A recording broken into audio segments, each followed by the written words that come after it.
হনুমান মন্দিরে গিয়ে এমন কি হয়েছিল যে আমি আর আমার মেয়ে এরকম রাস্তার মধ্যে বসে পড়েছিলাম। তো চলো পুরো ভিডিওটা স্কিপ না করে তোমরা দেখতে থাকো।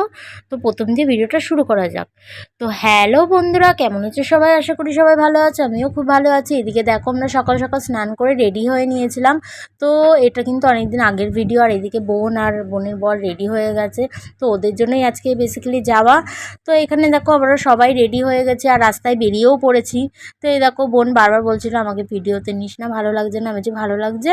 তো এই দেখো আমরা ম্যাজিক পেয়ে গেছিলাম সাথে সাথে ত্রিবেণী বাস স্ট্যান্ডে গিয়ে। তো এখানে আমার মেয়ে বলছিল সোয়েটারটা খুলবে, তো দিইনি বলে তার মুখটা একটু খারাপ হয়ে গেছে। তো এখানে আমরা বড়মার এখানে নেমেই তো আমার মাথায় হাত, এত লাইন কি বলবো গাইজ, তোমরা দেখো। আর এখানে তারপরে চলে এসেছি, কী করা যাবে আর বলো, পুজো দিতে এসেছি, পুজো তো দিতেই হবে।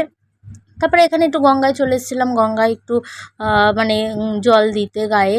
তো তারপরে এখান থেকে আমরা ফুলের ডালি কিনে নিয়েছিলাম। আর এখানে দেখো 11টা 3 বাজে, এখন আমরা লাইনে দাঁড়িয়েছি। আর এত ভিড়, এত ভিড়, পা ব্যথা হয়ে গেছিলো, ওই জন্যই আমরা বসে পড়েছিলাম। আর মেয়ে বলছিল মা আর পারছি না। আর সত্যি কথা বলতে আমরা সবাই কিন্তু না খেয়েই ছিলাম।